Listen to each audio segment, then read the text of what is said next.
L'Iran pensait que ses problèmes sur l'île de Karg étaient terminés. Les États-Unis avaient détruit l'infrastructure militaire de l'île, mais les terminaux pétroliers et pipelines étaient restés intacts. L'argent pouvait encore affluer pour soutenir le régime iranien chancelant, mais pas longtemps. Les États-Unis envoient quelque chose de massif sur l'île de Karg. Les États-Unis pourraient se préparer à leur plus grande opération terrestre contre l'Iran depuis des décennies, ce qui pourrait dévaster le régime iranien. Nous expliquerons pourquoi plus tard dans la vidéo.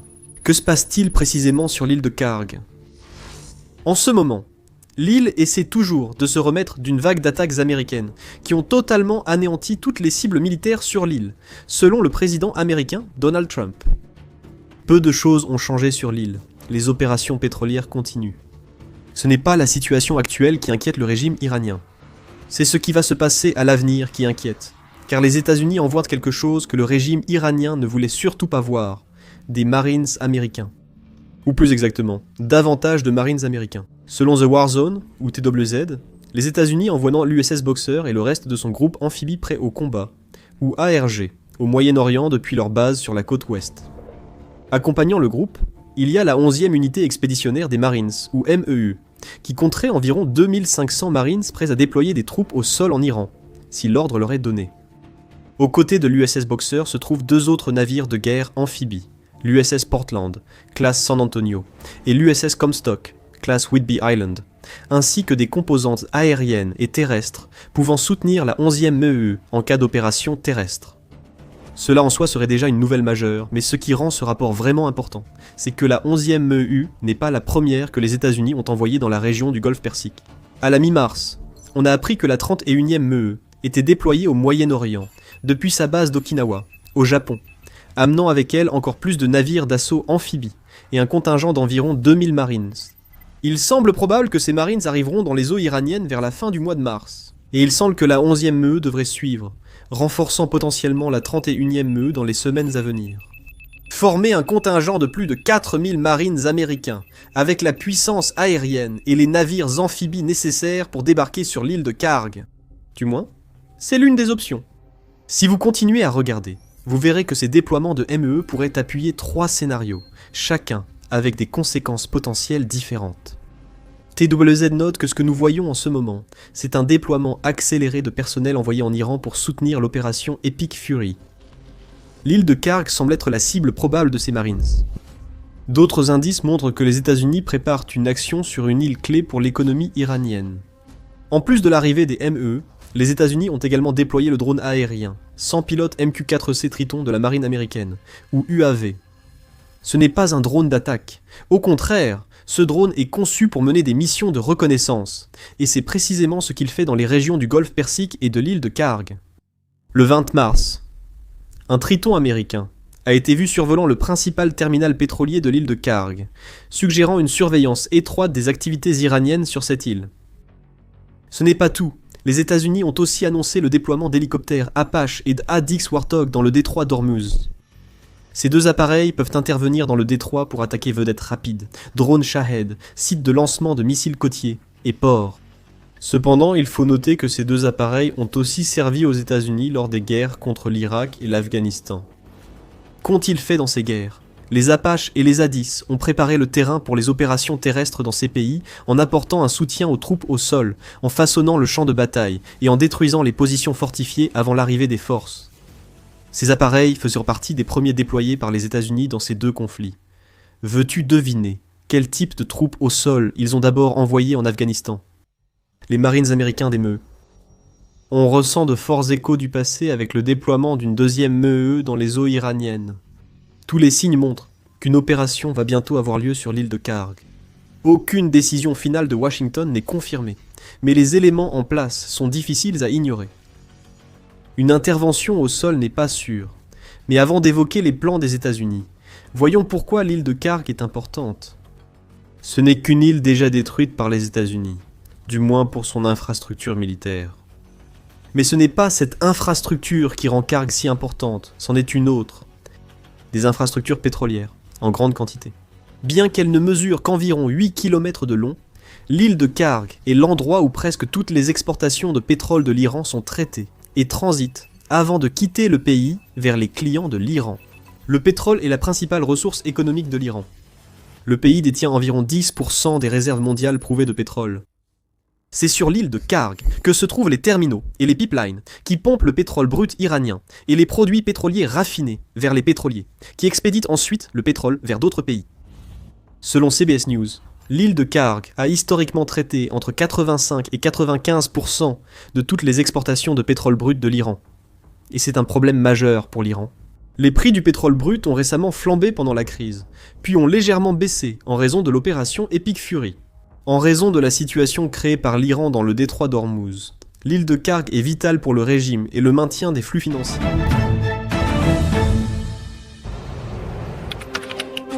Imaginez Internet comme un champ de bataille, rempli d'unités ennemies cherchant la moindre faiblesse pour s'introduire dans votre quartier général. Dans ce quartier général, vous possédez des informations secrètes et confidentielles à protéger absolument. Imaginez pouvoir brouiller toutes les pistes menant à celui-ci et le rendre invisible. Vous le feriez, non ? Nous aimerions remercier notre sponsor Surfshark, dont le VPN garde vos informations en ligne privée et protégée contre les hackers et les acteurs malveillants. Lorsque vous naviguez sur un réseau public, il est très facile d'accéder directement à vos informations, comme les numéros de carte de crédit, les données confidentielles ou les informations personnelles. Surfshark VPN empêche cela de se produire et protège, ainsi que chiffre vos données personnelles en ligne. En plus de sécuriser votre navigation, Surfshark VPN permet d'accéder à des sites et services de streaming autrement bloqués par des restrictions géographiques. Et vous n'avez besoin d'installer qu'un seul abonnement sur tous vos appareils, sans aucune limite, pour commencer à naviguer en toute sécurité dès aujourd'hui. Allez sur surfshark.com/discount et bénéficiez d'une garantie de 30 jours sans risque ou utilisez le code DISCOUNT lors du paiement pour obtenir 4 mois supplémentaires de Surfshark VPN. Dernier chiffre sur les revenus du pétrole brut de l'Iran date de 2024, lorsque le Tehran Times a rapporté que ses revenus avaient dépassé 46 milliards de dollars. Si jusqu'à 95% de ces ventes passent par l'île de Karg, perdre cette bande de terre provoquerait un manque à gagner de 43,7 milliards de dollars pour l'économie iranienne, à un moment où le pays ne peut se permettre de perdre cet argent. Les États-Unis ont donc tout intérêt à prendre Kargaï, mettant ainsi une forte pression sur le régime iranien pour qu'il cède face à l'opération Epic Fury. Cela va plus loin. Tandis qu'une autre MEE se dirige vers l'Iran, les États-Unis pourraient aussi utiliser l'île de Karg comme levier pour pousser l'Iran à relâcher son contrôle du détroit d'Ormuz. La seule chose sur laquelle l'Iran peut compter pour peut-être exercer suffisamment de pression sur les États-Unis afin de mettre fin à l'opération Epic Fury, c'est sa capacité à stopper le trafic maritime dans le détroit d'Ormuz. Des milliards de dollars de marchandises transitent chaque année par le détroit, dont environ 20% du pétrole mondial, ainsi que 20% de tout le gaz naturel liquéfié. En empêchant les navires de traverser le détroit, ce que l'Iran a principalement fait en attaquant des navires marchands, avec des drones et des vedettes rapides, l'Iran est capable de provoquer des chocs sur les prix mondiaux qui bouleversent les économies du monde entier. Tu te rappelles quand on a dit que le pétrole dépasse 100 $ le baril ? Ce n'est pas normal.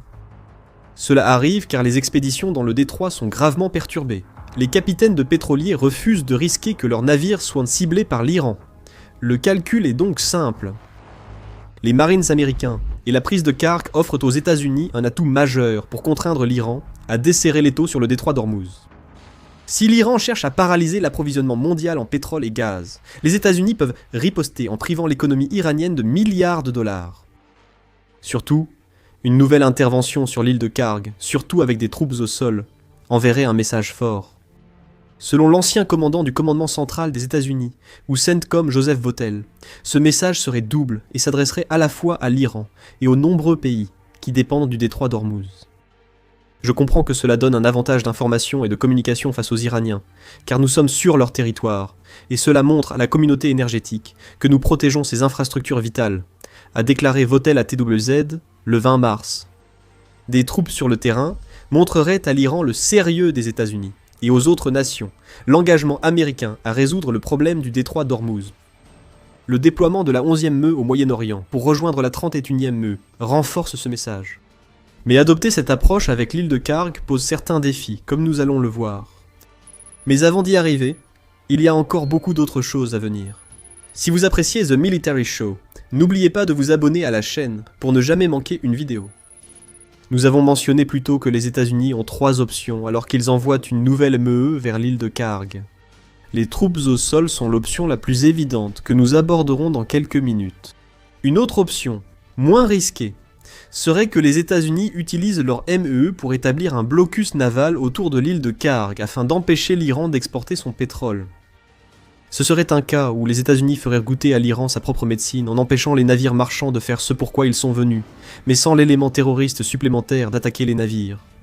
Comme le note TWZ, c'est sûrement une option. N'oubliez pas que les États-Unis envoient d'autres forces que les MEE au Moyen-Orient. Ils déploient aussi 2 groupes amphibies, ARG, soit environ 6 navires de guerre amphibies, que les États-Unis pourraient utiliser pour bloquer l'accès des navires marchands au terminal de l'île de Kharg. Les États-Unis disposent aussi de plusieurs groupes aéronavals dans le golfe Persique. Cependant, envoyer ces navires de guerre n'est peut-être pas envisageable, car cela exposerait leurs porte-avions à des contre-attaques iraniennes. L'idée derrière le blocus serait de neutraliser l'île de Kharg comme atout pour l'Iran dans l'opération Epic Fury, sans prendre le risque, militaire ou politique, de déployer des troupes au sol. Les États-Unis pourraient se prétendre éviter une escalade de l'opération Fureur épique, tout en frappant l'Iran là où ça fait mal. Il y a une certaine justice à échanger un blocus contre un autre. Cependant, le défi majeur serait que les États-Unis exposent leurs groupes amphibies d'assaut à devenir des cibles faciles pour les drones et missiles iraniens.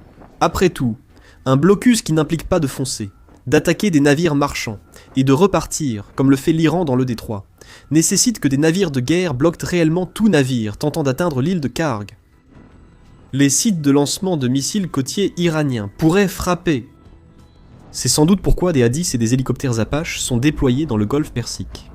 Le premier est un excellent choix pour détruire ces sites de lancement côtiers, avant qu'ils ne menacent les États-Unis. Ce défi de gérer la réaction iranienne à la prochaine action américaine sur l'île de Kharg existe aussi pour la deuxième option, la plus évidente pour les États-Unis, déployer des troupes au sol. Les chiffres favorisent une attaque terrestre sur Kharg, soutenue par certains aux États-Unis. Le sénateur Lindsey Graham, cité par The Hill, a évoqué l'esprit d'Iwo Jima en appelant les États-Unis à prendre l'île de Kharg par la force. Je dis au président Trump, continuez ainsi quelques semaines.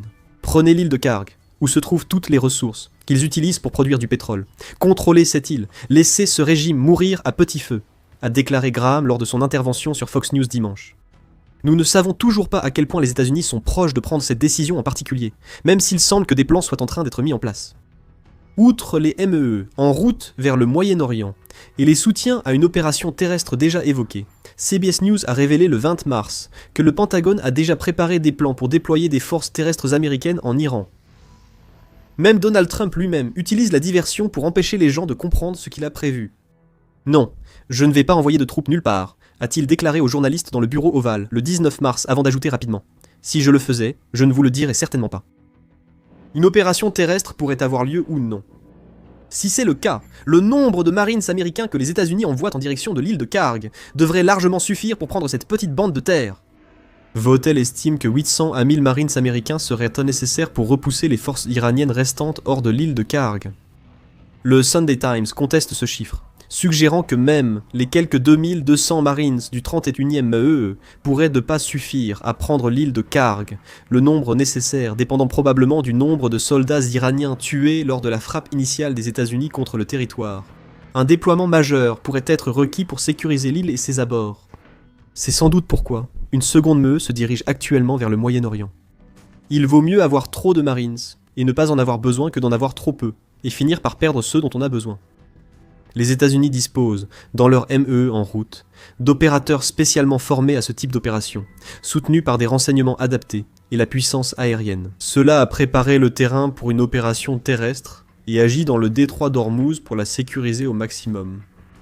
Avec l'artillerie, les blindés, les hélicoptères et les chasseurs F-35B à décollage vertical arrivant aux côtés des MEE en route vers l'Iran, la force déployée devrait largement suffire à affronter les troupes dispersées de l'Iran sur l'île de Kharg. La prise de l'île de Kharg devrait être facile, surtout si les États-Unis intensifient les frappes aériennes avant l'arrivée de leurs MEE. La garder, cependant, soulève les mêmes problèmes qui pourraient affecter les navires américains s'ils tentent un blocus naval. Les Marines américains et le matériel sur l'île de Kharg seront des cibles fixes pour l'Iran. Bien que ses capacités de missiles aient diminué, l'Iran prouve qu'il peut encore atteindre des cibles fixes avec ses missiles balistiques L'île de Karg n'est qu'à environ 20 miles de la côte iranienne. Elle serait certainement à portée des tirs de missiles côtiers. Les États-Unis devraient être composés avec le fait que leur base la plus proche est à plus de 120 miles. Tout navire de ravitaillement que les États-Unis enverraient sur l'île pourrait également devoir faire face aux drones et vedettes rapides iraniens. Les États-Unis possèdent la puissance aérienne pour contrer ces menaces, avec les Addix et Apache capables d'escorter les navires de ravitaillement dans le détroit d'Ormuz à Shula. En ce qui concerne les lance-missiles, les États-Unis peuvent frapper les sites de missiles dont ils connaissent l'existence, mais ils ne peuvent pas faire grand-chose contre ceux qui restent cachés tant que l'Iran ne les a pas révélés. A l'inverse, en attaquant les Marines américains à Karg, l'Iran risque aussi de toucher ses oléoducs. Voudrait-il prendre ce risque ?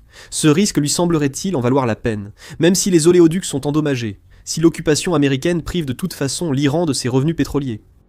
Ces questions n'auront de réponse que si les États-Unis déploient des troupes au sol, ce qu'ils semblent envisager alors que 2 MEE se dirigent vers l'Iran. Mais il existe une troisième option, que les MEE pourraient soutenir, ou dans laquelle ils n'auraient même pas besoin d'intervenir. Les États-Unis pourraient bombarder les infrastructures pétrolières de Karg en Iran pour les détruire, évitant ainsi les soucis liés à un blocus ou une occupation. Aucune cible facile ne risquerait d'être la proie des missiles iraniens. Et selon CNBC, en détruisant le terminal pétrolier et les pipelines de l'île de Karg, l'Iran perdrait les 1,5 million de barils par jour d'exportation de brut qui assurent l'entrée d'argent dans le pays. Il faudrait des années à l'Iran pour reconstruire cette infrastructure, si tant est qu'il en soit capable après avoir perdu autant de milliards suite à une frappe américaine. Donc problème résolu, pas besoin de me... Eh bien, pas vraiment. Le fait que l'infrastructure de l'île de Karg nécessite des années pour être reconstruite signifierait que les pays qui dépendent du pétrole iranien se retrouveraient avec de gros problèmes. La Chine est un acheteur important puisqu'elle achète environ 80% du pétrole exporté par l'Iran. Les tensions sont déjà fortes entre les États-Unis et la Chine. Inutile pour les États-Unis d'envenimer la situation en détruisant l'île de Karg. Sans parler du risque que l'Iran accentue ses attaques sur les infrastructures énergétiques du Golfe, si les États-Unis optent pour la destruction. Nous ne pouvons pas non plus exclure que les États-Unis veuillent occuper l'île de Karg pour inciter l'Iran à signer un accord profitant à l'Amérique sur les exportations de pétrole. C'est une incitation pour le régime iranien, mais elle s'efface si les bombes tombent et que les infrastructures pétrolières de Karg sont détruites. Les États-Unis envisagent donc probablement seulement 2 options, le blocus ou une opération terrestre. L'arrivée des 2 ME en route vers l'Iran faciliterait grandement les 2 options. Elle ne serait sans doute pas possible sans ces ME, du moins avec les moyens actuels des États-Unis en Iran. La question est maintenant de savoir si les 11e et 31e ME seront vraiment utilisés. Trump envoie encore des messages contradictoires. Le 20 mars, il a exclu un cessez-le-feu avec l'Iran, disant qu'on n'en fait pas lorsqu'on détruit l'autre camp. Mais le lendemain, Trump suggérait vouloir réduire progressivement l'opération Fureur épique. Envoyer des troupes sur l'île de Karg irait à l'encontre de la désescalade. Le 23 mars, des rapports ont indiqué que Trump a déclaré que les États-Unis et l'Iran avaient discuté d'une résolution complète des hostilités au Moyen-Orient, le poussant à suspendre 5 jours sa menace de frapper les centrales électriques iraniennes. L'Iran nie l'existence de telles discussions. Le président du Parlement iranien affirme que cette information est fausse et sert à manipuler les prix du pétrole. Impossible de prévoir la prochaine décision de l'administration Trump. On peut seulement affirmer avec certitude qu'environ 2500 Marines américains supplémentaires se dirigent vers l'Iran, visant probablement l'île de Karg. Si les États-Unis appuient sur la gâchette, que ce soit pour un blocus, une destruction ou une occupation, l'Iran fait face au gouffre financier de plusieurs milliards de dollars dans son budget, ce qui pourrait mettre fin au régime une bonne fois pour toutes. Les États-Unis se préparent peut-être à éliminer la dernière chose qui maintient l'Iran en vie. Cette frappe contre l'île de Karg, déjà évoquée dans cette vidéo, prend un tout autre sens avec l'arrivée d'une 2e unité expéditionnaire des Marines vers l'Iran. Regardez notre vidéo pour en savoir plus sur ce que les États-Unis ont fait à l'île de Karg plus tôt en mars. Et si vous avez apprécié cette vidéo, assurez-vous de vous abonner à The Military Show pour suivre notre couverture de l'opération Epic Fury. Et merci, comme toujours, de nous avoir regardés.